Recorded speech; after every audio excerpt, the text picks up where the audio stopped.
खेल सभी को आनंदित करता है, फिर वह खेलने वाला हो। खेल मनोरंजन के साथ साथ शारीरिक क्षमता को बढ़ाने का शक्ति।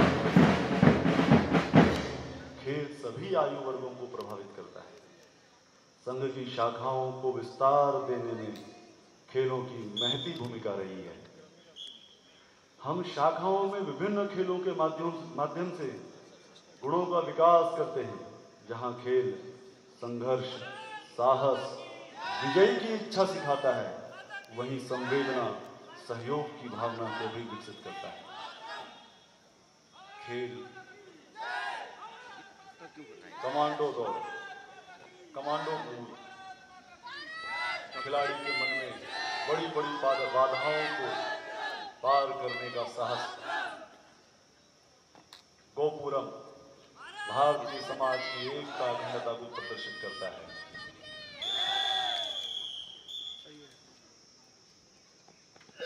व्यक्ति के शरीर के साथ साथ मन,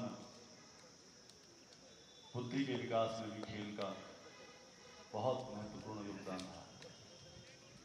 ऐसा कहते हैं कि किसी व्यक्ति को जानना हो कि वो कैसा है तो उसे खेलते हुए देखना चाहिए।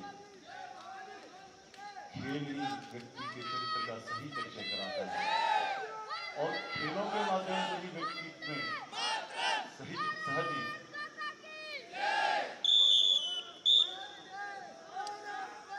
चारित्रिक विकास संभव हो पाता है।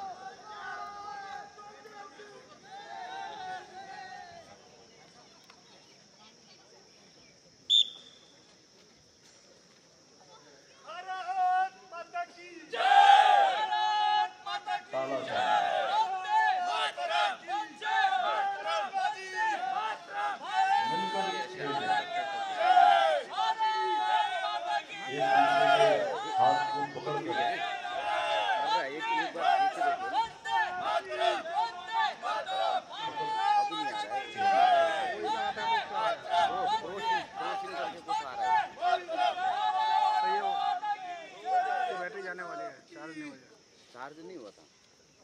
भारत माता की जय। वंदे मातरम। जय शिवा सरदार की जय। राणा प्रताप की राम लक्ष्मण जान की जय। बोलो हनुमान की राम लक्ष्मण जान की जय। बोलो हनुमान की।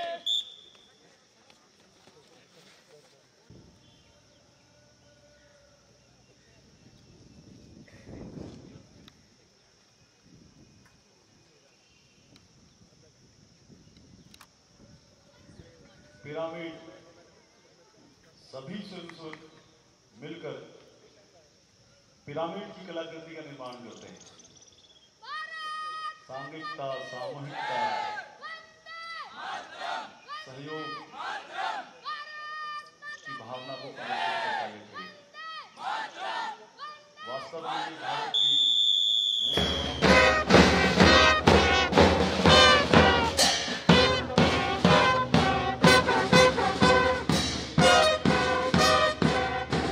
प्राचीन काल के रणबाजी से लेकर आज नए नए साधनों का प्रयोग होना शुरू होता है। सर्व समाज की भाषा में इसे बैंड भी कहा जाता है।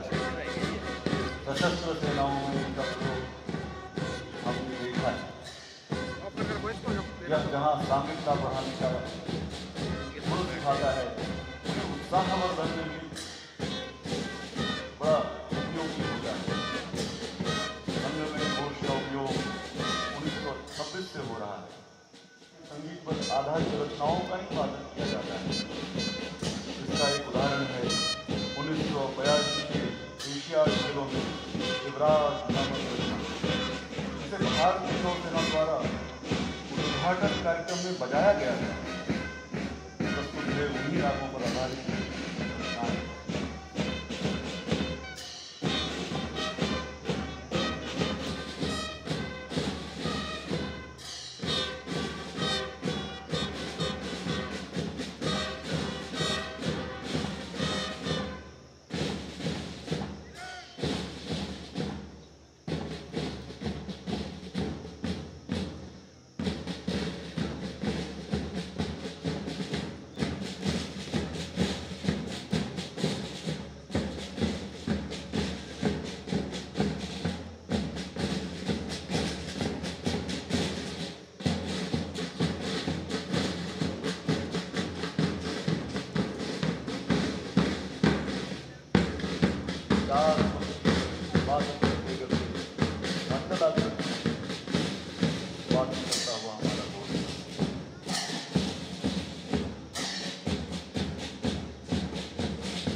स्थलाकृति से वादन करते करते पुनः अपनी पूर्व की रचना में।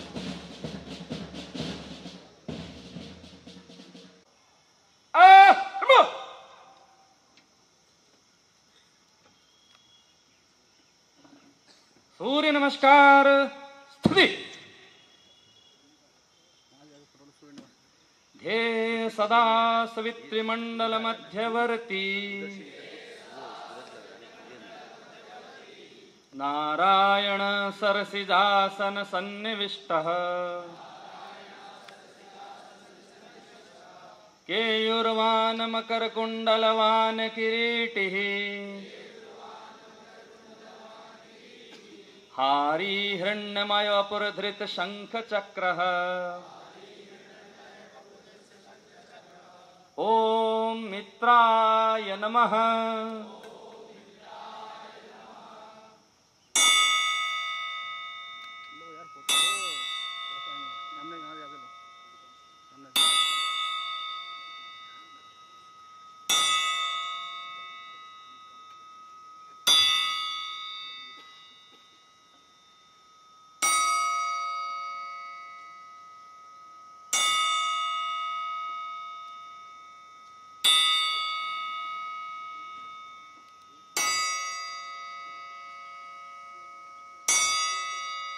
ओम सूर्याय नमः।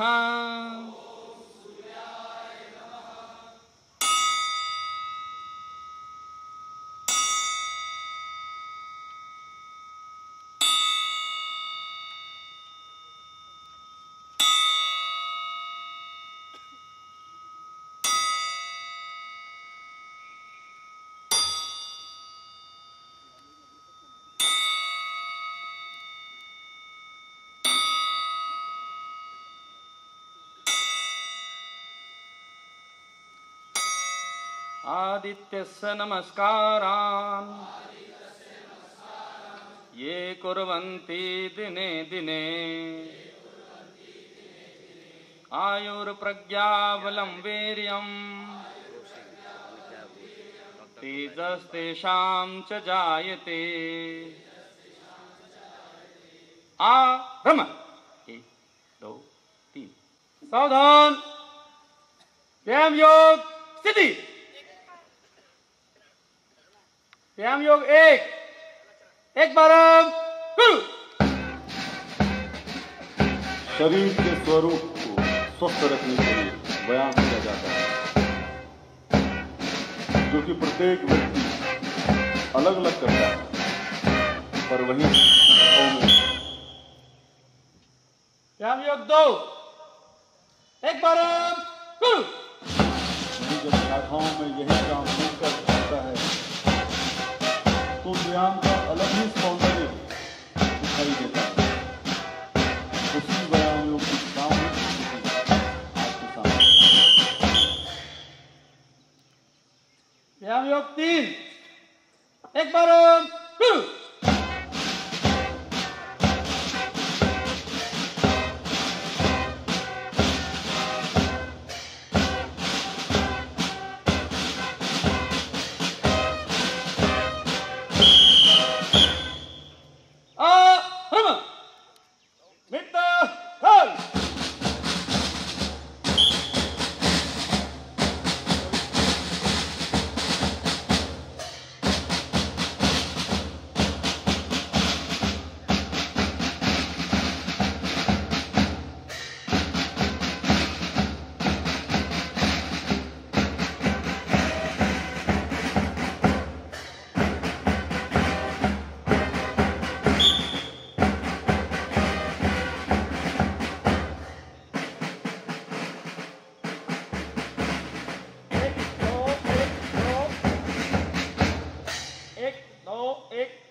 नहीं चलेगा।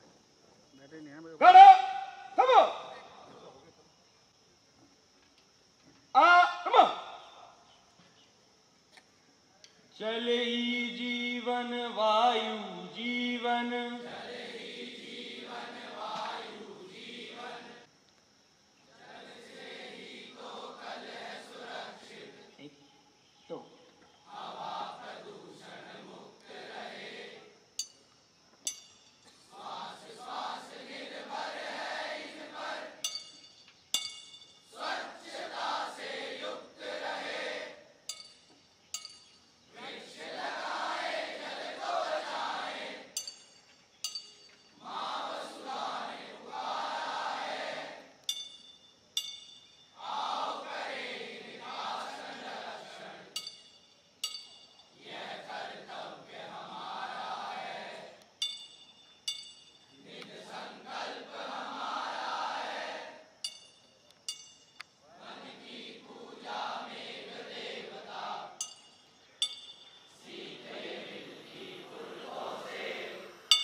मंचासीन महानुभावों का परिचय इस प्रकार है।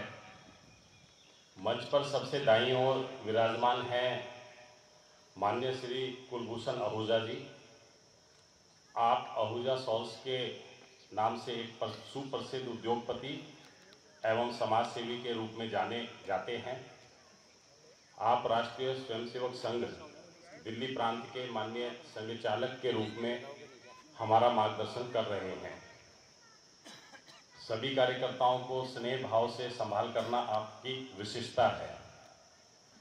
आज के कार्यक्रम में जिन महानुभावों ने अध्यक्षता के नाते हमारा आतिथ्य स्वीकार किया है, आप हैं सरदार रुपेंद्र सिंह सूरी जी। आपने देश के प्रतिष्ठित एवं प्रख्यात उच्चतम न्यायालय बार एसोसिएशन एवं supreme court advocate on record association के पूर्व में अध्यक्ष का दायित्व निर्वहन किया है। आपका निवास दिल्ली के ग्रेटर कैलाश में है। मैं राष्ट्रीय स्वयंसेवक संघ दिल्ली प्रांत की ओर से आपका हार्दिक अभिनंदन करता हूं। आपके साथ मंच पर विराजमान हैं आज के मुख्य वक्ता अखिल भारतीय अधिकारी माननीय डॉक्टर रविंद्र जोशी जी। आप मूलतः नागपुर से स्वयंसेवक हैं।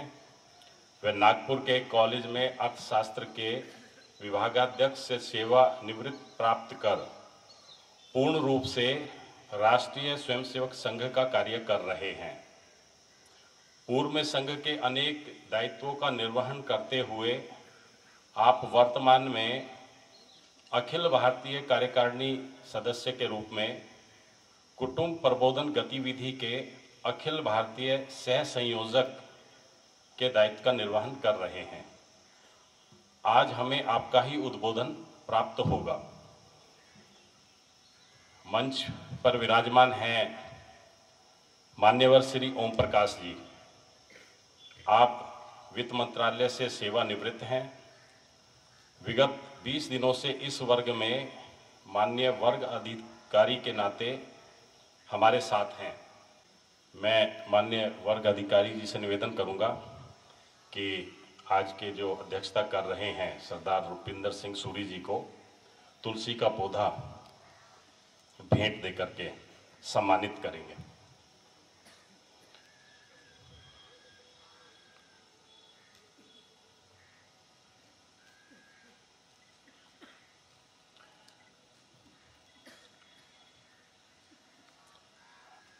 आज के वक्ता माननीय डॉक्टर रविंद्र जोशी जी को भी तुलसी का पौधा देकर के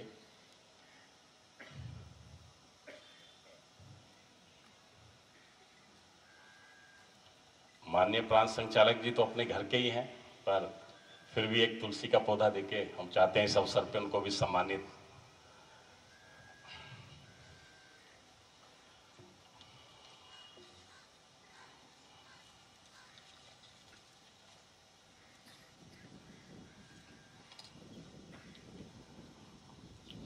इस वर्ग का प्रतिवेदन संक्षेप में इस प्रकार है। हम सब जानते ही हैं कि कार्यकर्ता निर्माण में संघ शिक्षा वर्ग का अपना एक महत्व है।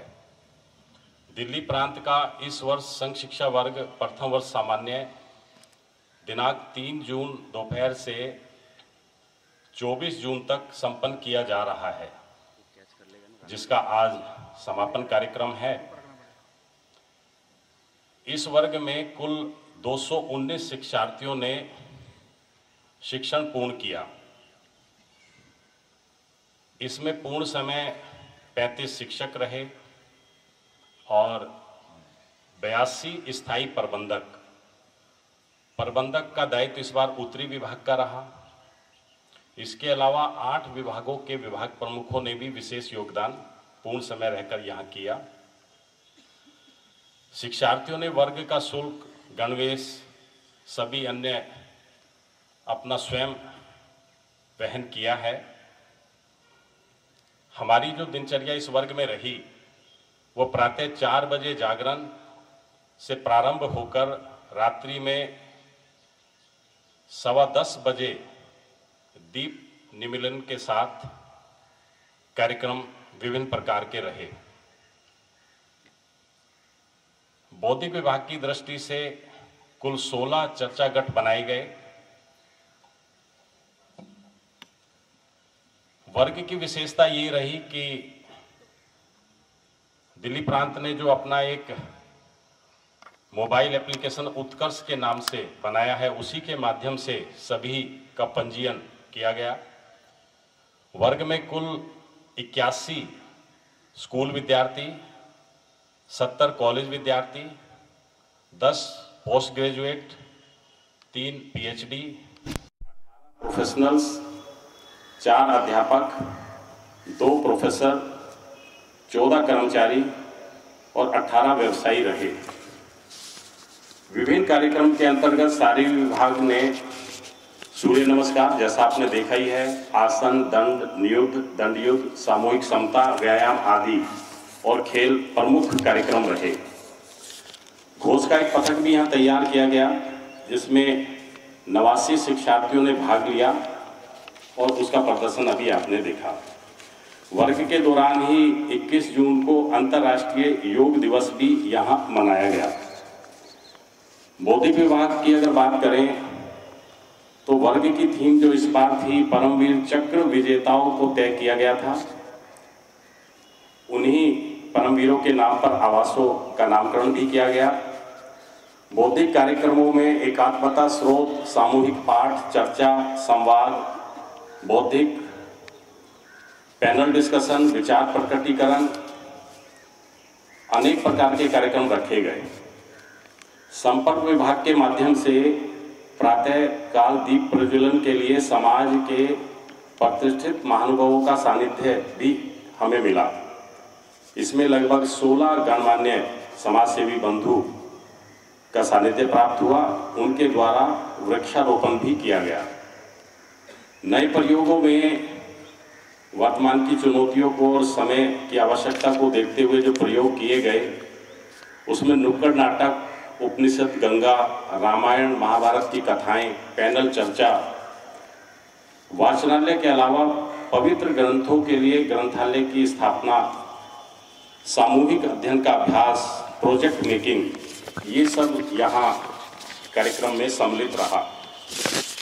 सेवा विभाग की दृष्टि से सेवा अनुभूति के लिए प्रतिदिन अलग अलग स्थानों पे सेवा कार्य के अलावा वर्ग से बाहर भी शिक्षार्थियों का जाना हुआ, जिसमें प्रमुख रहा दिल्ली ट्रैफिक पुलिस के साथ मिलकर स्वयंसेवकों को आसपास के क्षेत्र के मुख्य ट्रैफिक पॉइंट्स पर व्यवहारिक प्रशिक्षण लेना और वहां ट्रैफिक को संभालना। इसके लिए कुछ ट्रैफिक पुलिस के अधिकारियों ने आकर के वर्ग में ही उनको पहले से प्रशिक्षित किया और कुछ बुकलेट देकर के जानकारी दी गई। इसी क्रम में स्वयंसेवकों ने पास की सेवा बस्ती में सर्वेक्षण के लिए गए। स्थानीय कार्यकर्ताओं ने भी उसमें सहयोग किया और वो सर्वेक्षण पूर्ण कर उनको सौंप दिया गया है आगे के अनुवर्तन के लिए। इसका प्रभाव ये हुआ कि अधिकांश शिक्षार्थी आज सेवा के कार्य में अपनी रुचि प्रदर्शित कर रहे हैं। वर्ग की मुख्य विशेषता पर्यावरण जागरूकता के लिए विशेष रूप से ध्यान इस तरफ दिया गया, जिसके 3 बिंदु को वर्ग का प्रमुख केंद्र बिंदु बनाया गया। जल संरक्षण, स्वच्छता एवं प्लास्टिक का न्यूनतम उपयोग, इसका आग्रह भी रहा और यहाँ व्यवहार में उसका प्रशिक्षण भी, उसको अपनाने का प्रयास भी किया गया। वर्ग में सभी दिनों में परिवारों से ही रोटियां बन करके आती थी। 9 जून को मात्र हस्त भोजन भी यहाँ रोहिणी जिले के कार्यकर्ताओं और उनके परिवारों के द्वारा संपन्न हुआ, जिसमें लगभग 192 परिवारों ने भाग लिया। श्रम साधना में क्षेत्र के सेवा विभाग के भी कुछ कार्यकर्ताओं का सहयोग प्रतिदिन रहा। प्रचार विभाग की अगर बात करें तो शिक्षार्थियों के प्रशिक्षण कौशल विकास के लिए कार्य योजनाएं बनाई गई, जिनमें मीडिया जगत से जुड़े व्यक्ति को बुलाकर स्वयंसेवकों को पैनल चर्चा की बारीकियों से अवगत कराया। वह पैनल चर्चा का आयोजन किया गया। मीडिया कार्यशाला का भी आयोजन किया गया। वर्ग में वरिष्ठ कार्यकर्ताओं का एक अखिल भारतीय अधिकारी, 3 क्षेत्र के अधिकारियों का भी प्रवास रहा। आज इस वर्ग के शिक्षण पूर्ण होने पर हम सभी इस समापन कार्यक्रम में सम्मिलित हैं। अब मैं वर्ग अधिकारी माननीय ओम प्रकाश जी को निवेदन करूंगा कि वो आकर के धन्यवाद ज्ञापित करेंगे। गत 20 दिनों से महाशय चुन्नीलाल सरस्वती बाल मंदिर विद्यालय में हरिनगर के अंदर जो चल रहे संघ शिक्षा वर्ग प्रथम वर्ष के समापन कार्यक्रम में आए आप सभी सम्मानित अतिथियों को नमस्कार व स्वागत। धन्यवाद की श्रृंखला के अंदर सर्वप्रथम मैं उच्चतम न्यायालय के बार एसोसिएशन के पूर्व अध्यक्ष व वरिष्ठ अधिवक्ता तथा आज के इस समापन कार्यक्रम के सम्मानित अध्यक्ष सरदार रुपेंद्र सिंह सूरी जी का, जिन्होंने अपने व्यस्तम समय में से समय निकाल कर आए और कार्यक्रम की अध्यक्षता संभाली तथा अपना आशीर्वाद अभी हमको मिलने वाला है उनसे, इसके लिए उनका हृदय से मैं आभार व्यक्त करता हूं और धन्यवाद करता हूं। वर्ग के लिए भवन उपलब्ध कराने व सभी प्रकार की सुविधाएं देने के लिए समर्थ शिक्षा समिति की प्रदेश कार्यकारिणी विभाग व 2 विद्यालय हैं, जिसमें महाशय चुन्नीलाल सरस्वती बाल विद्यालय और लीलावंती विद्यालय, इन दोनों समितियों के कार्यकारिणी और कर्मचारी का बहुत बहुत धन्यवाद करता हूं। उन्होंने यह परिसर उपलब्ध कराया और अन्य सुविधाएं भी दी। मैं नगर निगम के अधिकारियों और कर्मचारियों का भी धन्यवाद करता हूं, जिन्होंने विद्यालय के आसपास स्वच्छता बनाए रखनी व उन्हें अन्य सुविधा उपलब्ध कराई। दिल्ली पुलिस का भी धन्यवाद करता हूं कि जिन्होंने सुरक्षा में सहयोग किया तथा हमारे शिक्षार्थियों को चौराहों पर ले जाकर के यातायात से संभालने का प्रशिक्षण भी दिया। दीनदयाल हॉस्पिटल हरिनगर के अंदर, दुर्गा नर्सिंग होम मुखर्जी नगर के अंदर और अग्रवाल हॉस्पिटल जो है ने जो स्वास्थ्य सेवा दी हैं, उनका भी धन्यवाद करता हूं। मैं उन सभी परिवारों का भी धन्यवाद करता हूं जिन्होंने 9 जून को मातहर्ष भोजन में अपने घरों से स्वादिष्ट भोजन ला करके यहाँ सभी शिक्षार्थियों व्यवस्था में लगे सभी कार्यकर्ताओं का भोजन कराया। उनका भी बहुत बहुत धन्यवाद। आज के इस समापन कार्यक्रम में मैं हमारे निमंत्रण पर आए सभी माताओं, बहनों और भाइयों का, जो हमें अपना आशीर्वाद देने व उत्साह बढ़ाने के लिए दूर दूर से इस गर्मी में आए, उनका विशेष तौर पे मैं धन्यवाद और आभार प्रकट करता हूँ। अंत में एक दफ़ा पुनः आप सब आए सज्जनों का और माननीय अध्यक्ष सरदार सूरी जी का मैं बहुत बहुत हृदय से धन्यवाद करता हूँ।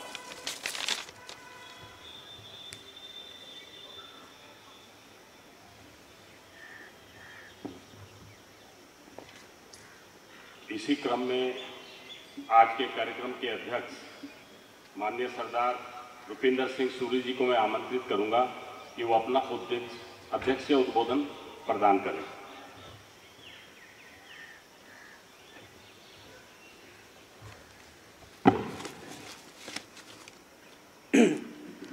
आदरणीय डॉक्टर रविंद्र जोशी जी, आज के मुख्य वक्ता कुलभूषण आहूजा जी प्रांत संचालक, श्री ओम प्रकाश जी वर्गाधिकारी, डॉक्टर अशोक। मेरी कोई क्रेडिबिलिटी या क्रेडेंशियल्स नहीं है कि आप लोगों को कुछ बोलूं, अपने पे विश्वास भी नहीं है, पर जिन लोगों ने मेरे को यहाँ पे बुलाया है बोलने के लिए, मेरे को उन पे विश्वास है और उनके विश्वास पे विश्वास करके मैं आज बोलने की यहाँ पे कोशिश करूँगा। 21 दिन के यज्ञ का आज 20वां दिन है। आप लोग एक आग में तपते हुए लोहे की तरह प्रखर हो रहे हैं। आपने शरीर को देखा, आपने मन को देखा, आपने बौद्धिक विकास की बात करी और स्पिरिचुअलिटी को अचीव किया। ये सब चीज़ें कोई कम नहीं है और मेरे को यहाँ पे ऐसे लगता है कि जैसे हर सोल्जर बॉर्डर पे जो है वो एक सिटीज़न होता है।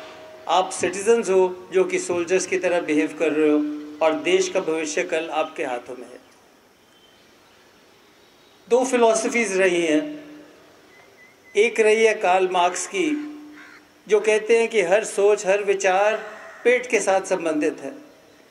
हर सोच जो है वो हैव जो है वो कैसे हैव नॉट को एक्सप्लॉइट करता है उसके ऊपर है। दूसरी फिलॉसफी रही है हीगल की, मार्च ऑफ स्पिरिट, कि जब एक विचार का टाइम आता है तो उसको कोई रोक नहीं सकता और वो फिजिकली मैनिफेस्ट होनी चाहिए। सो हर चीज़ की अगर शुरुआत को हमने देखना है तो हमको शुरू में जाना पड़ेगा। हमको जाना पड़ेगा touch stone of doctor Hedgewar साहब के पास। 3 साल के थे तो क्वीन विक्टोरिया की ताजपोशी होनी थी, मिठाई बांटी गई स्कूल में, उन्होंने फेंक दी कि मैं जिन लोगों ने हमको स्लेव किया उनकी मिठाई हम कैसे खा सकते। थोड़ा बड़े हुए हर मेन आदमी का जो स्वागत होता था वो वंदे मातरम से होता था। क्योंकि इन्होंने रिफ्यूज़ कर दिया माफ़ी मांगने से, इनको रस्टिकेट कर दिया गया। उसके बावजूद बड़ी अच्छी क्रेडिबिलिटी से इन्होंने मेडिकल डॉक्टर बने और बड़ा अच्छा फ्यूचर था इनका। इन्होंने उसको तिलांजलि दी। माता पिता नागपुर में प्लेग के कारण उनका देहांत हो गया था, तो चाचा जी मेन थे, तो इन्होंने चिट्ठी लिखी चाचा जी को कि मैं अपना सारा जीवन जो है वो देश के लिए अर्पित करना चाहता हूँ और मैं शादी भी नहीं करूँगा। मैं इसलिए बोल रहा हूँ क्योंकि आप उस विचारधारा जो कि उस वक़्त बीजी गई, आज उसकी मैनिफेस्टेशन आप लोगों जो आप यहाँ लोग आए, उस वक़्त एक ही बड़ा सिंपल सा कॉन्सेप्ट था कि कुछ लोग मिलें, शाखा लगाएं, विचार करें, शरीर को देखें, विचार को देखें और उसको आगे करने को शुरू करें। एक तरह की लेटेंट हीट जैसे है उस तरह की इन्वेस्टमेंट हो गई आदमियों में। और आज के दिन जैसे आप देख रहे हो कि आज के दिन एक जगह नहीं, सारे देश में सारी जगह ऐसे ट्रेनिंग प्रोग्राम्स चल रहे हैं। धन्य है वो लोग जो आपको ट्रेन कर रहे हैं, धन्य है आपके परिवार जो आपको यहाँ पे आने के लिए आपको सपोर्ट कर रहे हैं, और धन्य है वो परिवार जो कि आप यहाँ पे सुखी रहे, खुश रहे, उसके लिए फैमिलीज यूनाइट हो रही है कि खाना बनाए और हमारे जो फ्यूचर लीडर्स हैं उनको किसी भी तरह की कमी नहीं होनी चाहिए। सभी आप धन्य के पात्र।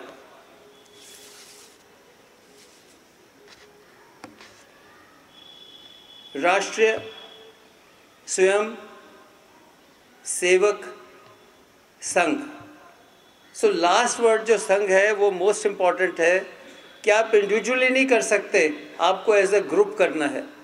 संघ ही एसेंशियल है, शाखा ही एसेंशियल है, और शुरू से लेके अंत तक जब भी आपको कन्फ्यूजन हो लाइफ में, आपको वापस इसी के पास आना है कि क्या है क्या नहीं है।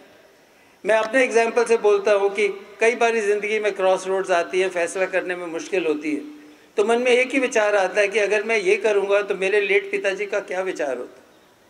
इस एक डेफिनेशन से सारे जीवन की जो भी कन्फ्यूजन थी सब दूर होती रही। इसी तरह अगर आपको कभी कन्फ्यूजन है तो वापस जाइए ओरिजिन पे, डॉक्टर साहब की फिलॉसफी और थ्योरी को देखिए, और ये लोगों का कोई किताबी नहीं है, इन्होंने करके दिखाया है, उसको फॉलो करिए। सब कुछ होते हुए भी इन्होंने सब कुछ तिलांजलि दी। आज के दिन आप तन दे रहे हो, आप मन दे रहे हो, टाइम आने वाला आप धन दोगे, और एक स्टेज ऐसे भी आएगी जब आप इवॉल्व करोगे कि आप अपना जीवन भी देश को दोगे। ऐसा हमारी आशा है, ऐसा हमारा निश्चय। इस बारी 33 साल की ट्रेनिंग के ऊपर भागवत जी को सुनने का मौका मिला, पूजनीय भागवत जी को। एंड 2 चीज़ उन्होंने कही और मेरे को इस बार लगा कि वो क्वेश्चन कर रहे थे। एक तो ये कि अगर आप राजा बन जाते हैं तो आप इंश्योर करिए कि अपना करेक्टर, पर्सनल एंड नेशनल, उसको कॉम्प्रोमाइज़ मत करिए। उन्होंने एक कथा भी बताई कि भगत प्रहलाद को राज्य मिला राजा इंद्र काफ़ी डिस्टर्ब थे कि इनको मिल गया, मेरे को नहीं मिला। भगवान ने उनको कहा कि आप जाइए, उनसे मांगिएगा, कुछ सालों के बाद, कुछ हज़ारों सालों के बाद वो आपको मना नहीं करेंगे।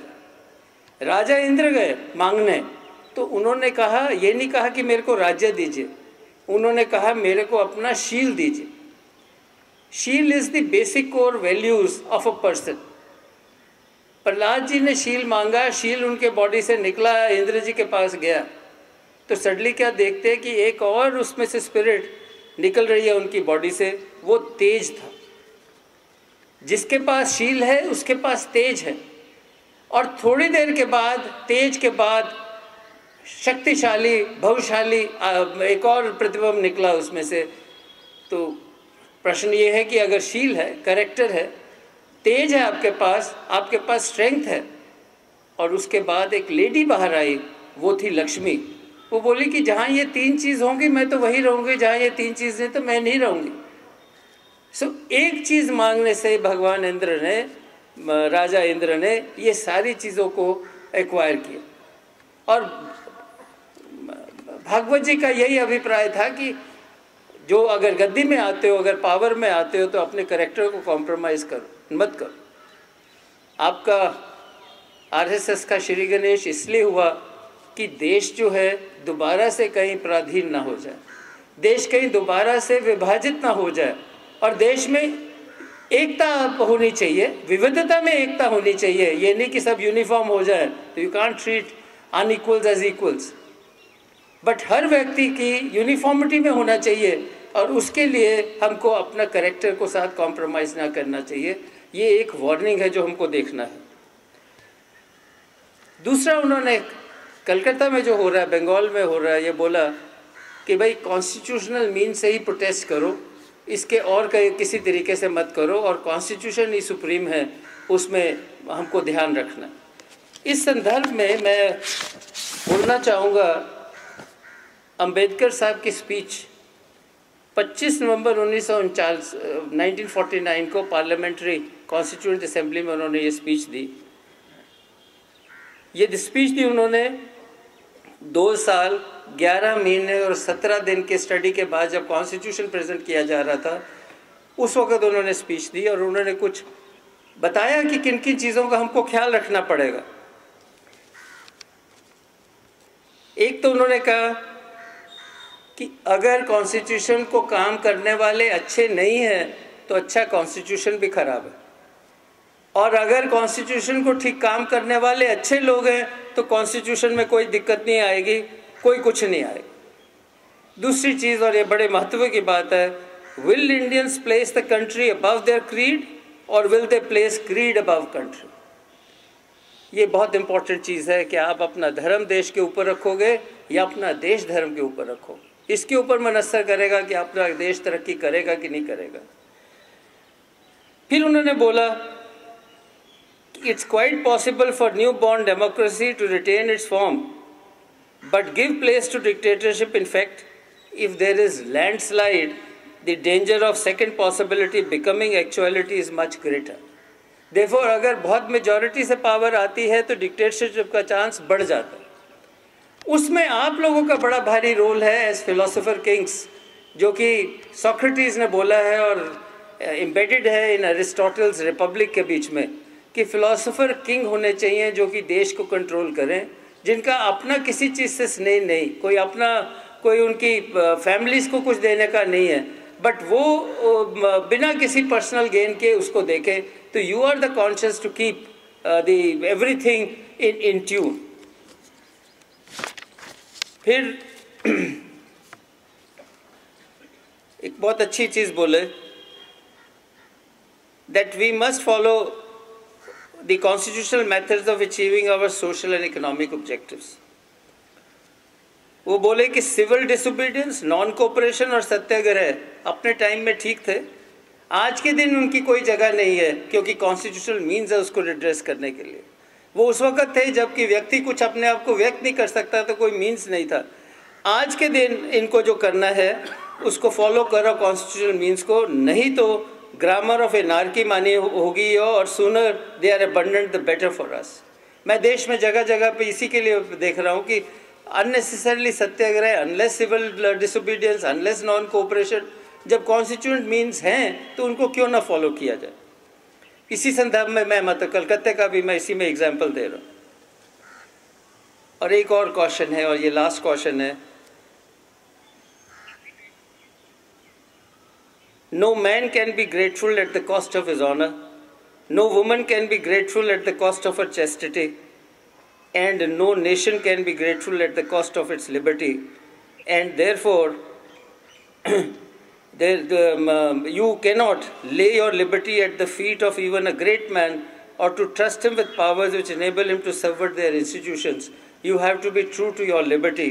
और पॉलिटिक्स में हमारे हिंदुस्तान में भक्ति और हीरो वर्शिप अगर ज़्यादा हो जाएगी तो प्रॉब्लम होगी। सो ये कुछ चीज़ें थी जो मैं कहना चाहता था। और आपका जो मेथड है उसके लिए गुरबानी से मेरे को कुछ कहना है कि ये मेथड आप अगर फॉलो करोगे, और करना भी चाहिए और जानना भी चाहिए कि मैं क्या करने जा रहा हूँ। गुरु साहब कहते हैं, गुरु गोविंद सिंह जी दसम ग्रंथ में, जा तो प्रेम खेलन का चाओ, सिरधर तली गली मेरे आओ, इत मार्ग पैर धरीजे, सिर दीजे कान न कीजे। अर्थात अगर तुम्हें प्रेम का शौक़ है, जैसे कि आपको देश प्रेम का शौक़ है, तो अपना सिर जो है अपनी तली पे लेके आओ, मरने के लिए तैयार रहो। इस तरह का सेक्रीफाइस आपको करना पड़ेगा। और इस मार्ग पे अगर पैर रखा है तो फिर पीछे नहीं हटना, इसके मार्ग में फिर आपने आगे ही बढ़ना है। सो सिर दीजे कान न कीजे, ये है। और उसके बाद एक ही प्रेयर आपको करनी है। जब आप सब चीज़ें, इन चीज़ों को मैच्योर हो जाते हैं, कुछ करने हैं, तो एक प्रेयर आपने करनी है अलमाइटी को। गुरु गोविंद सिंह जी कहते हैं, वर मांगते हैं अकाल पुरख से, दे शिवा बर मोहे, शुभ कर्मन ते कभू न डरो। मैं कभी अच्छे काम से ना डरूं, ऐसा मेरे को वरदान मिले। ना मैं डरूं, और जो जब जाए लड़ो, निश्चय कर अपनी जीत करो। मैं ना डरूंगा, और अगर लड़ूंगा तो मैं अपने कॉन्फिडेंस से जाके अपनी विक्ट्री जो है उसको मैं अचीव करूंगा। और सीखो अपने ही मन में, ए लालच हो गुण तब उचरे, जब आपकी औद निदान बने, अथी रन में तब जूझ मरे। और जब मेरा जाने का टाइम आए, मैं प्रे करता हूँ कि मैं रन में लड़ते हुए अपनी शहीदी दूं और मैं अपने ऑब्जेक्टिव को अचीव करूं। जय हिंद, जय भारत। मैं आज के मुख्य वक्ता माननीय डॉक्टर रविंद्र जोशी जी को निवेदन करूंगा कि अमृत वचन और कविता के उपरांत हमें पाठ्य प्रदान करें। परम पूजनीय श्री गुरु जी ने कहा, राष्ट्रीय स्वयंसेवक संघ हिंदू समाज का राष्ट्रीय स्वरूप पहचान कर प्रत्येक व्यक्ति के हृदय में राष्ट्र सेवार्थ ज्वलंत भारत भक्ति जगाने का, शील चारित्र सर्वास्व गुण संपन्न जीवन अपनाने का तथा उसी दृष्टि में समरस एकात्म एक रस समाज जीवन आसेतु हिमालय पुनः प्रतिष्ठित करने का निश्चय पूर्वक प्रयत्न करता है।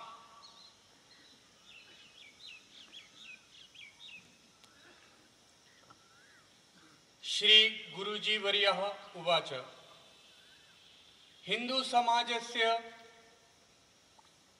राष्ट्रीयं स्वरूपम् अभिज्ञाय, हिंदू समाजस्य राष्ट्रीयं स्वरूपम् अभिज्ञाय प्रत्येकं जनस्य हृदये ज्वलन्ती राष्ट्रीय भक्ति जागरणीया। राष्ट्र सेवार्थम जीवनम आत्मसात् करणीयम्।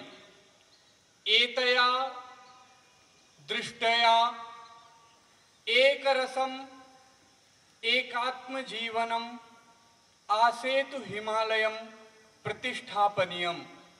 इति एतत् राष्ट्रीय स्वयंसेवक संघ प्रयासरतः अस्ति।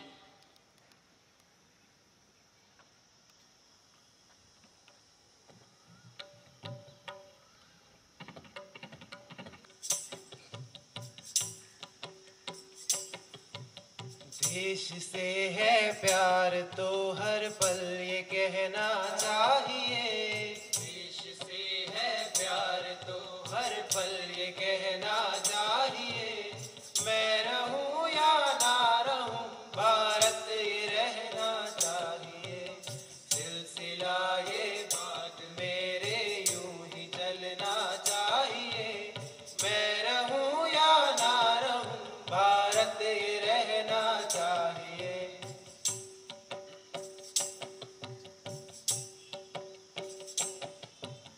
मेरी नस नस तार कर दो और बना दो एक सितार।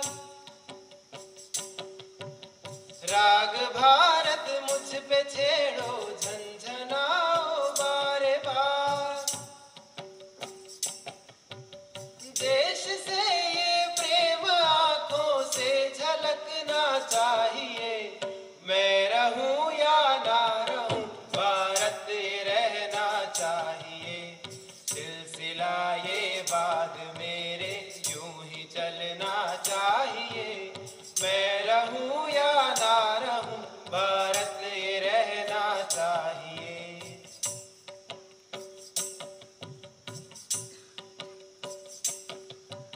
शत्रु से कह दो जरा सीमा में रहना सीख ले।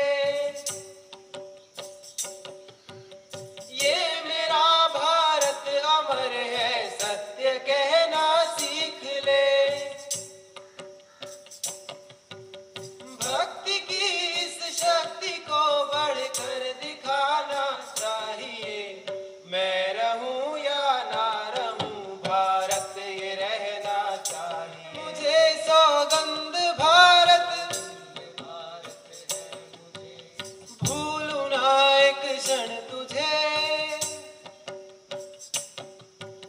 रक्त की हर बूंद तेरी है तेरा अर्पण तुझे। युद्ध ये सम्मान का है मान रखना चाहिए। मैं रहूं या ना रहूं भारत ये रहना चाहिए। सिलसिला ये बात मेरे यूं ही चलना चाहिए। मैं रहूं या ना रहूं भारत ये रहना चाहिए। देश से है प्यार तो हर पल ये कहना चाहिए। मैं रहूं या ना रहूं भारत ये रहना चाहिए। मैं रहूं या ना रहूं भारत ये रहना चाहिए।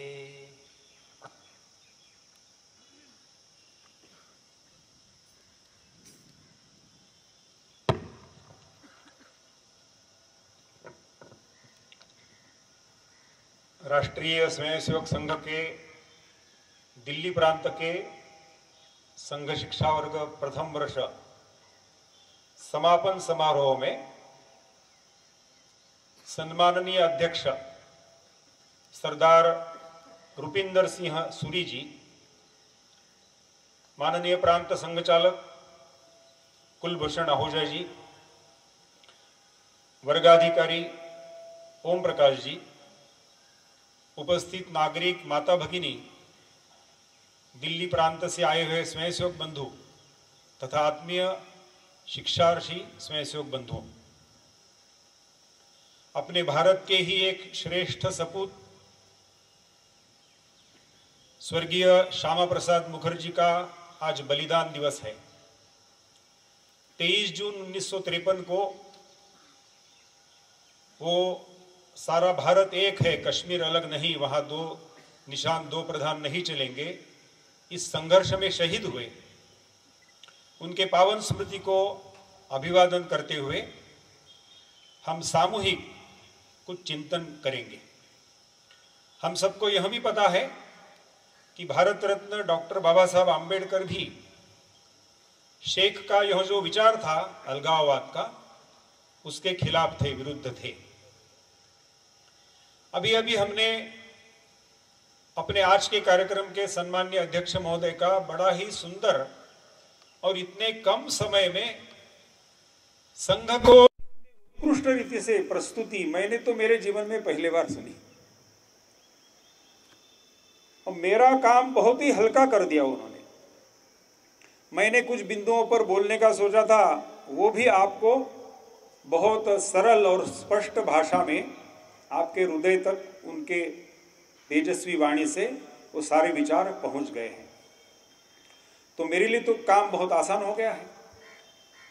अभी अभी हमने अपने सारे शिक्षार्थियों के प्रात्यक्षिक देखे। आखिरी का जो सांघिक गीत था वो पर्यावरण इस विषय को लेकर था। हम सब जानते हैं कि केवल भारत में ही नहीं तो सारे विश्व में गुरु नानक देव जी के 550 वर्ष के जन्म जयंती का पर्व ये मनाया जा रहा है। अपने पंजाब प्रांत के सारे कार्यकर्ताओं ने इस वर्ष ऐसा तय किया है कि हर शाखा, पंजाब में लगने वाली हर शाखा आने वाले 3 वर्ष एक शाखा प्रतिवर्ष 184 पेड़ लगाएगी, उसका संरक्षण संवर्धन करेगी। तो एक अलग प्रकार का अभिवादन गुरु नानक देव जी के स्मृति में ये अपना पंजाब प्रांत करने जा रहा है। यह जैसे दिल्ली प्रांत का वर्ग यहां अभी संपन्न हो रहा है, ऐसे संपूर्ण भारतवर्ष में कार्यकर्ता निर्माण हेतु ऐसी ही कड़ी धूप में कश्मीर से लेकर कन्याकुमारी तक, कच्छ से कामरूप तक संघ के जो 44 प्रांत है उनमें 85 वर्ग इनका आयोजन इस वर्ष किया गया। कुछ प्रांतों के वर्ग समाप्त हुए, कुछ प्रांतों के वर्ग चल रहे हैं। उन्होंने क्या शिक्षा प्राप्त की, कौन से गुण प्राप्त किए, उसका भी एक छोटा सा झलक हमने देखा। मुझे तुलसीदास जी का एक सुंदर दोहा याद आता है। तुलसीदास जी कहते हैं, तुलसी साथी विपत्ति के, तुलसी साथी विपत्ति के, विद्या विनय विवेक, साहस सुकृति सुसत्य व्रत, राम भरोसे एक। ये सारे 85 वर्गों में यहां तो आपने प्रत्यक्ष दर्शन किया। अपना व्यक्तिगत जीवन, अपना पारिवारिक जीवन, अपना राष्ट्र जीवन, समाज जीवन ये श्रेष्ठ बनाने के लिए जो गुणों की आराधना आवश्यक होती है, इस वातावरण में ये पूरे 20 दिन ये सारे युवा यहां पर रहे। हम सबको स्वामी विवेकानंद की वो कहानी याद है कि लगभग 3.5 पौने 4 वर्ष अमेरिका और यूरोप का प्रवास कर वे जब भारत लौटे तो पहला कदम उनका कोलंबो पर था। आज यहां जैसे कुछ पत्रकार, छायाचित्रकार आए हैं, ऐसा स्वामी विवेकानंद जी का फोटो खींचने के लिए वहां पर भी छायाचित्रकार, पत्रकार और नागरिक बंधु हाथ में पुष्पमाला लेकर खड़े थे। लेकिन उनको एक अलग ही दृश्य देखने को मिला। जैसे ही स्वामी जी ने उस धरती पर पैर रखा तो स्वामी जी वो धरती पर लोटपोट हो गए। सबको बड़ा आश्चर्य हुआ कि हम यहां पर आपका फोटो खींचने के लिए आ रहे हैं और धरती में लोटपोट हो गया। सहज रूप से पत्रकारों ने उनको पूछा, ये आप क्या किया? ऐसे कहा, अमेरिका में इतने बड़े बड़े फोटो, न्यूयॉर्क टाइम जैसे समाचार पत्र पर फ्रंट पेज पर आपका फोटो, हिंदू धर्म का जय जयकार, भारत माता का जय, ये सारा देखा हमने, तो हम यहां आए थे। क्या किया आपने? तो स्वामी जी बताते हैं, मैं 3.5 पौने 4 वर्ष के बाद इस अपने भारत माता की गोद में इसलिए लेटा कि मैं भोग भूमि में घूमकर आया हूं। एक सन्यासी, श्रेष्ठ सन्यासी बता रहा है, कुछ भी उसमें का परिणाम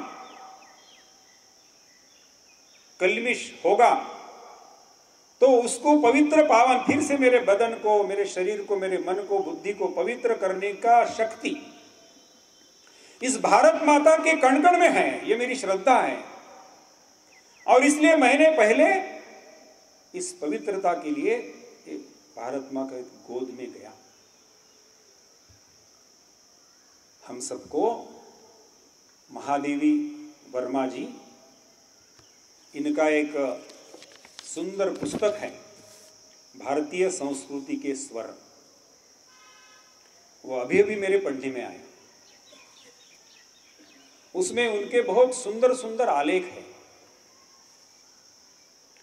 महादेवी वर्मा इस भारतीय संस्कृति के स्वर, इस पुस्तक में उनका जो भाषण हुआ था उसका एक आलेख प्रकाशित है।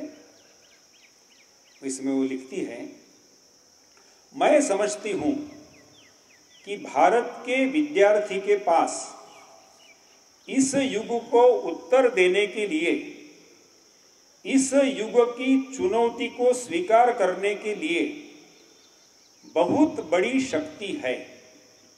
यदि वह अपनी आत्मा की शक्ति को किसी प्रकार पहचान ले तो फिर अपने आप सारे मार्ग खुल जाएंगे।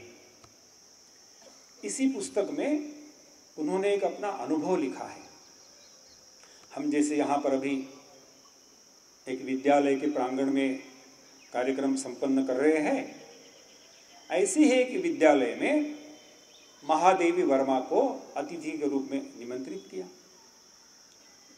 वहां की स्कूल की जो प्राचार्य थी, उसने 2 शब्द बोलते समय छात्रों को कहा, अपनी संस्कृति का स्मरण देते हुए, मातृदेवो भव पितृदेवो भव, और बाद में महादेवी वर्मा को प्रार्थना की कि आप हमारे बच्चों को मार्गदर्शन कीजिए। महादेवी वर्मा खड़ी हो गई। इनके ये जो संस्कृत के 2 शब्द थे उसका स्मरण उन्होंने करा दिया और महादेवी वर्मा कहती है, मुझे इसमें और एक कड़ी जोड़नी है। वो तीसरी कड़ी क्या है? तो महादेवी वर्मा बोलती है, मातृभूमि देवो भव। इस भारत माता में जन्मे हुए जो भी बालक से लेकर बूढ़े तक, वो सारे मेरे अपने हैं। उनके साथ प्रेम, उसका व्यवहार, उसकी भक्ति का जागरण, ये भाव उन्होंने व्यक्त किया। और एक आलेख में वो हमारा सबका एक ध्यान आकर्षित करती है।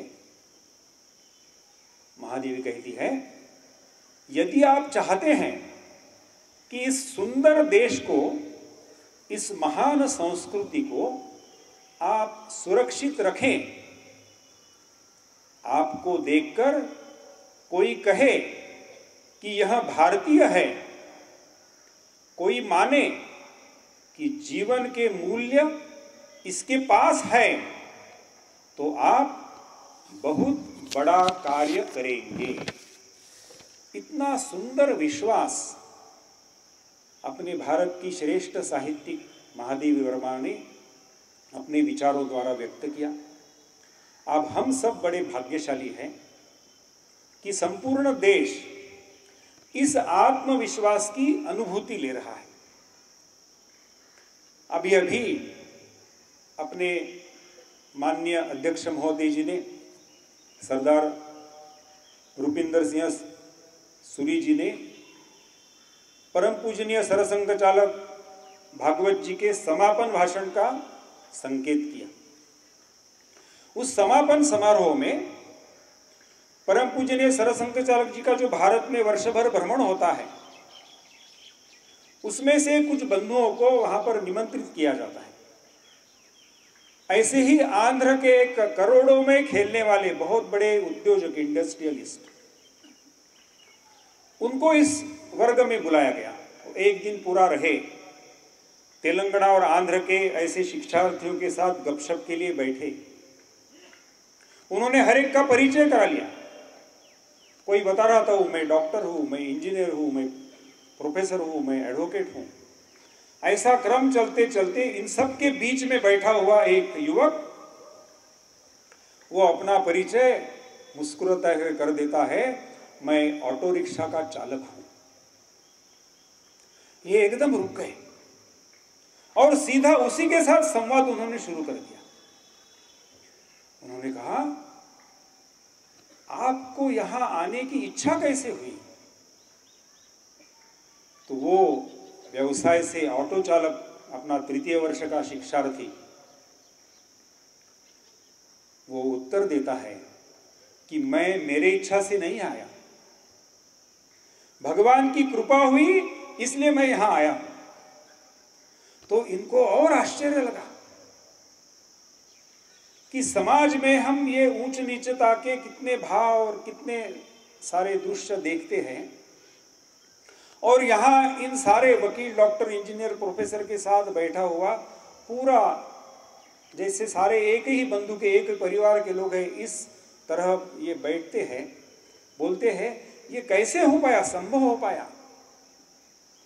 तो इस श्रद्धा से केवल उस वर्ग के नहीं, तो ऐसे 85 वर्ग चल रहे हैं, और जहां जहां शाखा चलती है सबका अनुभव एक है।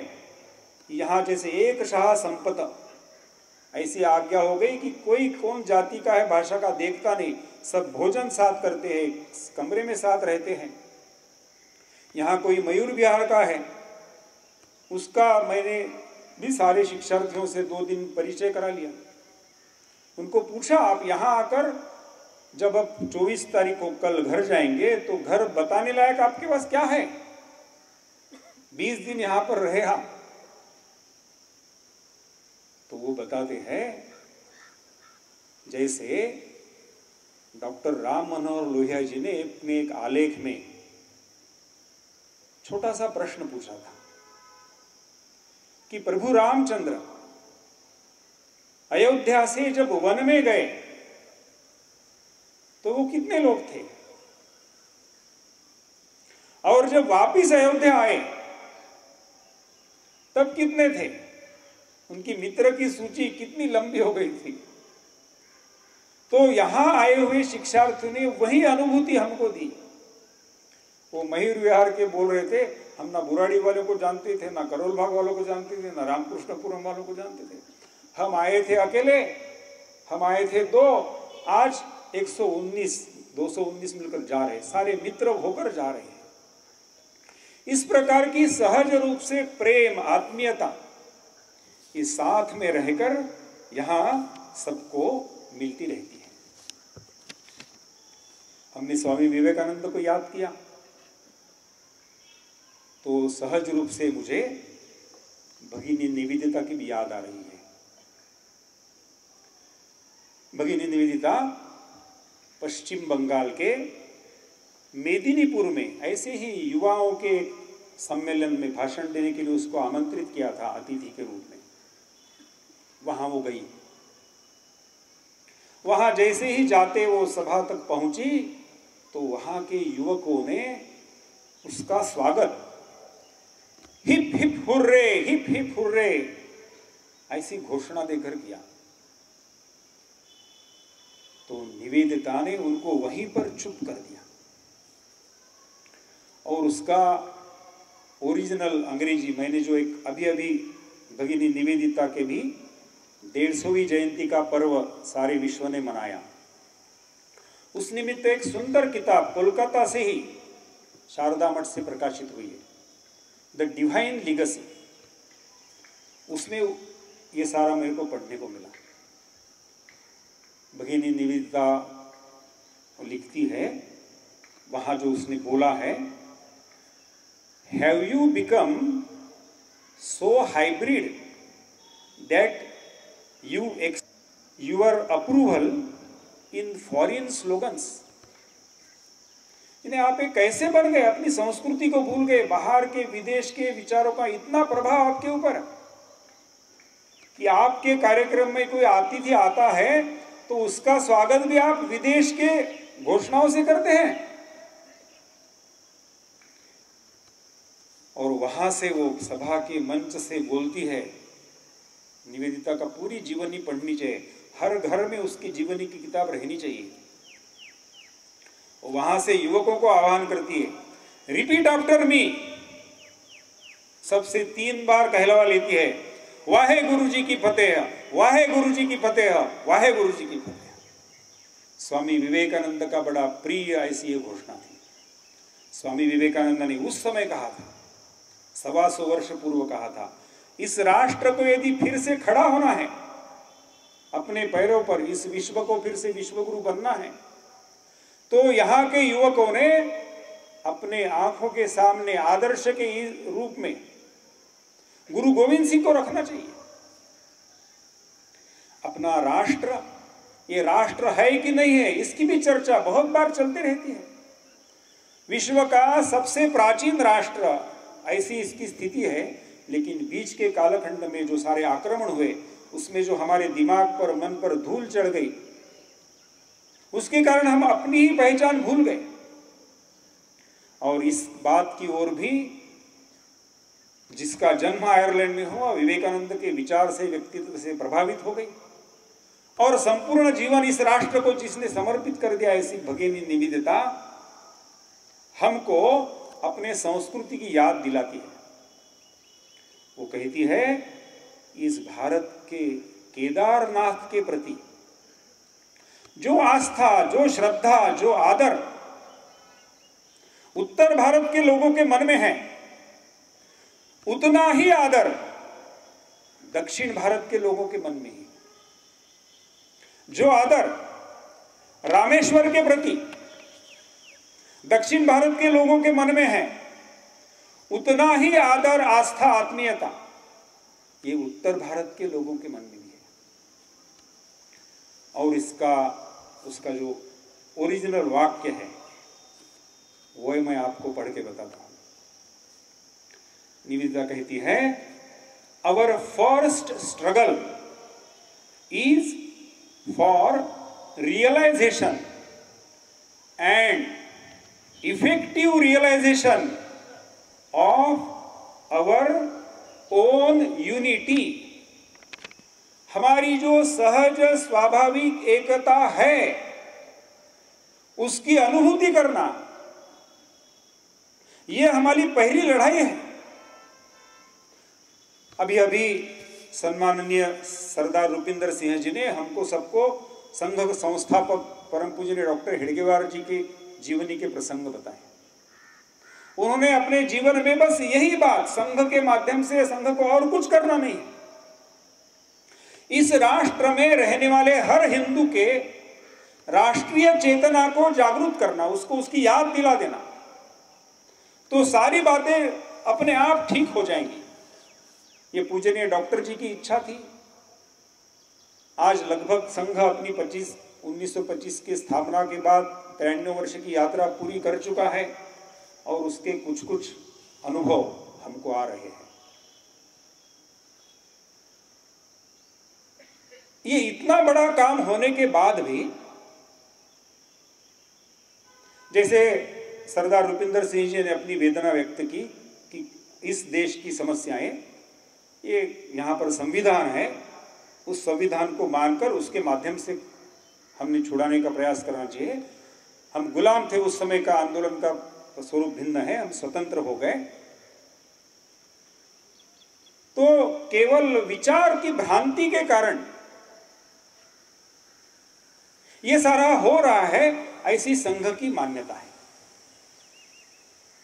मुझे स्मरण आता है कि अपने देश के बहुत श्रेष्ठ, परम वंदनीय राष्ट्रीय नेता स्वर्गीय जयप्रकाश नारायण जी, उनके जीवन में भी एक ऐसा छोटा सा कालखंड आया जब उनके मन में भी संघ के प्रति कुछ भ्रांतियां थी। उन्होंने ऐसा ही बिहार में एक बहुत बड़ा सम्मेलन शिविर अपने स्वयंसेवकों का गणवेश का देखा। ये गणवेश को टोपी से लेकर तो जूते तक जो चीजें खरीदी करनी पड़ती है, उसका हिसाब लगाया और उसको डॉलर में कन्वर्ट करके सोचा कि ये इतनी बड़ी संख्या, अब ये गरीब लोग बिहार के, ये कहां अपने पैसे से खर्चे से ये कर सकते हैं जी। तो जरूर ये अमेरिका से आता होगा। ये सारी से कोई क्या ऐसे हवा में छोड़ देते संघ के खिलाफ, तो ऐसा होता होगा। ऐसा इतने श्रेष्ठ नेता, उनके भी मन में इस प्रकार का एक विचार, एक भ्रांति कुछ काल तक रही, लेकिन अपने सद्भाग्य से, राष्ट्र के सद्भाग्य से, जब जयप्रकाश नारायण जी का संघ से निकट से संपर्क आया, तब ये सारी भ्रांति उनकी दूर हो गई। संघ का यही प्रयास है, संपूर्ण राष्ट्र के सामने यही आह्वान है कि संघ के बारे में जो भी इस प्रकार की भ्रांतियां, हिंदू के बारे में इस प्रकार की जो भी भ्रांतियां कुछ अलग विचार के लोग फैलाते हैं, उस भ्रांतियों के झमेले में मत फंसिए। सीधा पहुंच जाइए आपके मैदान में, आपके गांव में जहां शाखा लगती है, वहां के जो शाखा चलाने वाले माननीय संघ चालक है, प्रचारक है, कार्यवाह है, उनसे मिलिए। वो तो मिलते ही रहते हैं अपने आप के साथ। मैं नागपुर से आता हूं, नागपुर विद्यापीठ में 32 साल पढ़ाने का काम किया। हमारे यूनिवर्सिटी के वाइस चांसलर थे डॉक्टर मोगो बोकरे, कम्युनिस्ट विचारधारा के थे, रशिया में बैठक के लिए जाते थे, सारा जीवन कम्युनिज्म के प्रसार के लिए खर्चा किया। माननीय दत्तोपंत ठेंगड़ी जी के संपर्क में आए, संपर्क, संवाद, चर्चा, गपशप। एक बार ऐसा जैसा ये संघ शिक्षा वर्ग चलता है, ऐसे संघ शिक्षा वर्ग में आए। नागपुर के अधिकारियों ने मुझे ही योजना में बताया कि आप विद्यापीठ के उनके साथ दिन भर रहिए। मैं रहा उनके साथ। अभी जैसा आपने यहाँ पर खेल देके भारत माता की जय वगैरह हो रहा था, ऐसा संघ में एक खेल होता है, मैं शिवाजी। वो मेरे को पूछ रहे थे ये ऐसे सद्गुण ये आप कैसे निर्माण करते। संयोग से हम जहाँ से जा रहे थे वहां पर मैं शिवाजी का खेल चल रहा था। एक स्वयंसेवक दूसरे को छूता है, बीच में से तीसरा दौड़ता है, बोलता है मैं शिवाजी। मतलब बस संघ इसी प्रकार का हर हिंदू को शिवाजी बनाने का खेल खेलता है। ये डॉक्टर जी की ये कार्य पद्धति की विशेषता है, गरिमा है। उसी दिन उन्होंने मेरे को प्रार्थना की कि ऐसा यदि इतना सुंदर काम है, तो उस समय निकर थी संघ के गणवेश में, तो क्या मैं निकर पहन सकता हूँ। तुरंत भांडार से निकर लेकर आए, उनको कमरे में पहनाई, बड़े खुश हो गए। मैंने उनको पूछ लिया, अभी तो उनका देहावसान हुआ है, मैंने कहा आपका नाम लेकर मैं कभी ऐसा बैठक में कभी विषय निकला बताया तो चलेगा कि हाँ जरूर बताओ।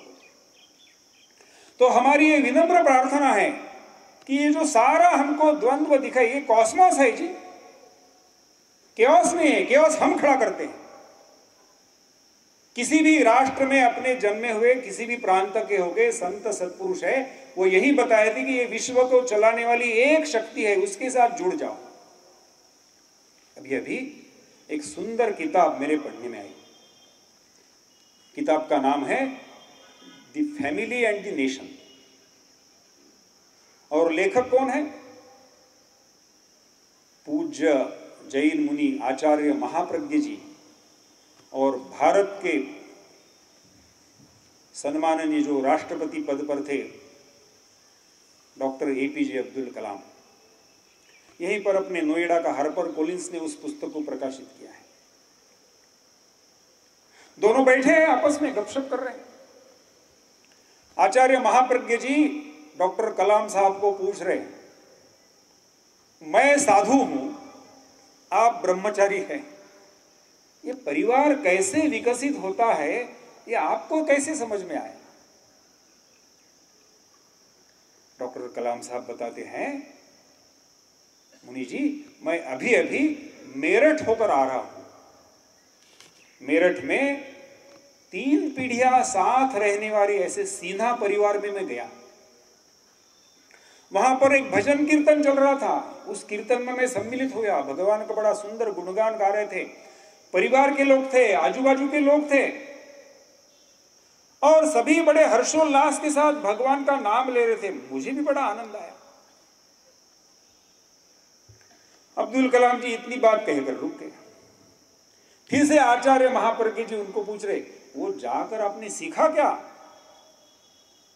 तब कलाम साहब बताते हैं कि ये सारा कीर्तन का जो कार्यक्रम था वो पूरा होने के बाद मैं वे परिवारजनों के साथ इंटरेक्शन किया, उनसे संवाद किया।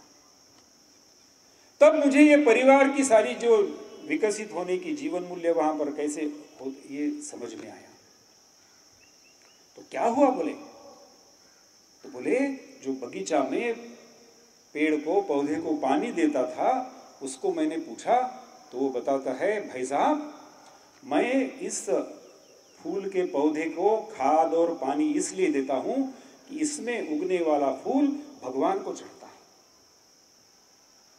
वहां पर जो सारी अच्छी सुंदर सज्जा करने वाले थे उनको पूछा, ये मैं सब भगवान के लिए करता हूं।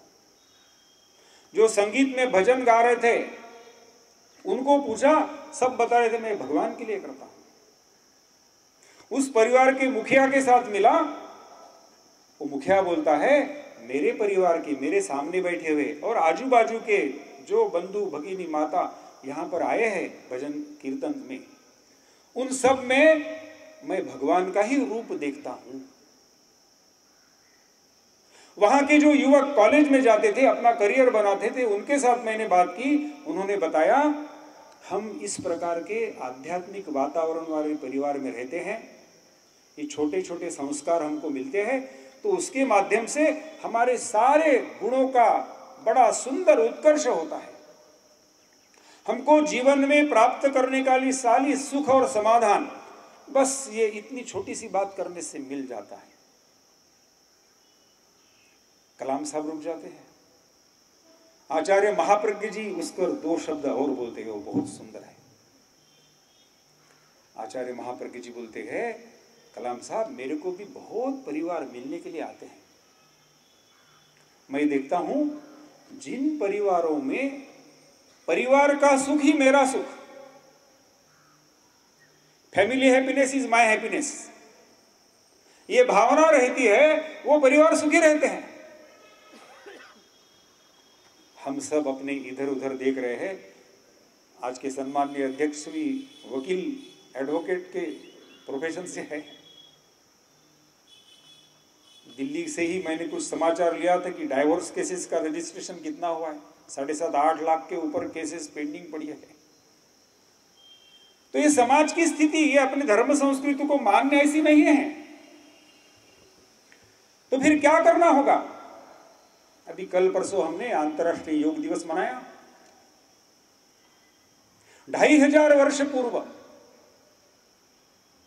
पतंजलि मुनि ने एक छोटा सा सूत्र बताया अपने जीवन में। आजकल वो चर्चा चलती है, मैनेजमेंट में तो बहुत चर्चा चलती है, पॉजिटिव थिंकिंग, सकारात्मक सोच के लिए 4 बिंदु 2500 साल पहले पतंजलि मुनि ने बता दिए। मैत्री, करुणा, मुदिता, उपेक्षा, इन 4 भावनाओं को लेकर समाज में जाइए। मैत्री का अनुभव हमने लिया। जलगांव में ऐसे ही प्रवास में मैं गया था। दीपक राव घाणेकर हमारे कार्यकर्ता थे। उनको दिखाई दिया कि ये शासकीय रुग्णालय में जो लोग आते हैं इतने गरीब है, रात को बिना खाए सो जाते हैं।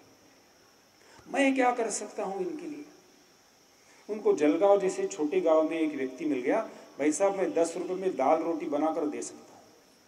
इनके मन में आया कि 250 रुपए में यदि किसी ने मेरे को 250 रुपए दे दिया तो आज मैं 25 लोगों को खाना खिला सकता हूं। किसी को हाथ पसार कर मांगा, अपने लिए थोड़ी मांगना था। ये समाज के जो गरीब है, दीजिए 250 रुपया, 25 लोगों का भोजन आपके नाम से हो जाएगा। उनके मन में आया, ऐसे 365 लोग यदि मिल गए, अन्नपूर्णा नाम से योजना शुरू की उन्होंने। 365 लोग यदि मिल जाएंगे, हर साल एक बार 250 देना, 25 लोगों का भोजन हो जाएगा। ये बात लेकर वो घर घर में जा रहे थे। एक घर में बैठे, उस महोदय को उन्होंने ऐसी प्रार्थना की। उस घर में एक बर्तन मांजने वाली, उसने संवाद सुना। उसने अपना बर्तन मांजना रोक दिया, हाथ धोकर तुरंत ये जहां गपशप कर रहे थे वहां आ गई। और वहां वो बोलती है कि भाई साहब आप इतना अच्छा काम कर रहे, तो मेरी ओर से 250 रुपये लीजिए। ये है भारत की चेतना, ये है राष्ट्र की चेतना। इसलिए पतंजलि ने कहा है कि करुणा, जहां दुख दर्द दिखाई दिया तुरंत दौड़ कर जाना। उस दुख को दूर करने के लिए संघ के विरुद्ध आज जो भी लोग थे उनका भी भ्रांति इसी कारण दूर हो गई जब उन्होंने देखा, चरखी दादरी की घटना है, मुस्लिम भी थे उसमें, संघ के स्वयंसेवकों ने भेदभाव नहीं किया। जहां पर भी नैसर्गिक आपत्ति आते तुरंत दौड़ कर जाते। इस प्रकार के 1.5 लाख से अधिक ऐसे सेवा कार्य चलते हैं। इसे इंजीनियर को याद करता हूं। परिवार तक हम आ गए हैं। अपने संस्कृति का एक बहुत सुंदर ऐसा इकाई अधिष्ठान ये परिवार है। इस भारत के सारे परिवार, जैसे पूज्य आचार्य महाप्रज्ञ जी और डॉक्टर APJ कलाम की उस पुस्तक में चर्चा हुई है, उस भाव से, उस विचार से, आचरण से यदि पूर्ण हो गए तो इस भारत का एक सुंदर चित्र हमको देखने को मिलेगा। भगिनी निवेदिता की भी इसके ऊपर ऐसे ही विचार है। निवेदिता कहती है, उसका मूल अंग्रेजी में बोलती है, we must surround our children with the thought of their nation and their country. The centre of gravity must lie for them outside the family. ये मैं मेरा करने से सारे परिवार बिखर रहे हैं। हर परिवार के सामने एक बड़ा लक्ष्य चाहिए। गुरु गोविंद सिंह जी ने हमको इस प्रकार का लक्ष्य दिया था। उन्होंने ऐसे ही एक बड़ी सभा में आह्वान किया था, है कोई सिख बेटा जो करेगा शीश भेटा, बेअंत शीश चाहिए सो जल्द जल्द आइए। पैरों की कथा है, हम सबको पता है। वो विभिन्न जाति के थे, विभिन्न प्रांत के थे। उस समय राष्ट्र के सामने जो चुनौती थी, उस चुनौती का सामना करने के लिए गुरु गोविंद सिंह ने ऐसे ही समाज के लोगों को आह्वान किया। ये पंच प्यारे उनके साथ खड़े हो गए और राष्ट्र की छवि बदल गई। हम देखते हैं परम पूजनीय बाला साहब देवरस अपने भाषण में 2 शब्द उपयोग में लाते थे, लेटर एंड स्पिरिट। मैं भी गुरु गोविंद सिंह का जो ये आह्वान है, इस आह्वान का लेटर और इस आह्वान का स्पिरिट, ये समझकर हम जहां रहते हैं वहां के आजू बाजू के 4-5 परिवारों के साथ, हमारा घर जिनकी सहायता से चलता है, वो सब्जी वाला होगा, वो अपने कपड़े को प्रेस करने वाला होगा, वो अपने घर में आने वाली झाड़ू पोछा करने वाली माता होगी, ये सब मेरे परिवार के हैं। ऐसी आत्मीयता, प्रेम, वसुधैव कुटुंब का लक्ष्य यदि हमको प्राप्त करना है तो हमारे जीवन के विचार, उच्चार, आचार इस प्रकार के बनने चाहिए। संघ के स्वयंसेवक राष्ट्र के हर जीवन के अंग में कार्यरत है। मैं यहां से संघ की ओर से आपको विनम्र प्रार्थना करता हूं कि अब समय आ गया है कि हम केवल मूक दर्शक नहीं रहेंगे। सबने कुछ ना कुछ अपनी शक्ति बुद्धि अनुसार, जैसे रविंद्रनाथ टैगोर की वो सुंदर कविता है, सूरज ढलने वाली, बड़ी प्रसिद्ध कविता है बांग्ला में। वो सूरज पूछता है कि मैं तो अभी ढल रहा हूं, मेरी जिम्मेदारी कौन लेगा? तो घर का छोटा दीपक बोलता है, तू ढलता है तो ढल, मैं जिम्मेदारी लेता हूं। आमार जेटुकु साध्यो करीबोता आमी। मेरी जितनी शक्ति है, मेरा जितना बल है, उस बल के आधार पर मैं मेरी जिम्मेदारी निभाऊंगा। मैं मेरे प्रवास में, जब मेरे पास गुजरात, गोवा, महाराष्ट्र था, तो कच्छ तक चले गया। एक आकर्षण था, उत्सुकता थी। भारत सरकार से अनुमति लेकर सीमा पर चले गया। सामने पाकिस्तान दिखता है, सैनिक बंदूक लेकर खड़े हैं। सबके साथ टहला, बैठा, गपशप किए और वहां पर एक फलक देखने को मिला। फलक पर लिखा था, सीमाएं हमारी जिम्मेदारी है, सीमाएं हमारी जिम्मेदारी है, लेकिन जिम्मेदारी की कोई सीमा नहीं। जैसा सीमा पर हमारा सैनिक जान हथेली पर लेकर इस राष्ट्र की सुरक्षा करता है, इस राष्ट्र की भारत रत्न से सम्मानित लता मंगेशकर, उसने अपने एक लेख में इच्छा व्यक्त की है, यदि मुझे पुनर्जन्म मिला तो मैं सैनिक बनूंगी।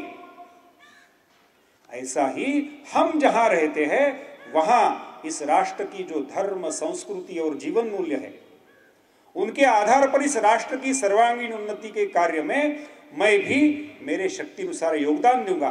ऐसा संकल्प करते हुए हम अपने अपने घर जाएंगे और ये सारी शक्ति माँ भारती हम सबको प्रदान करे, ऐसी उसके चरणों में प्रार्थना करते हुए मेरे 4 शब्द पूर्ण करता हूं। नमस्कार।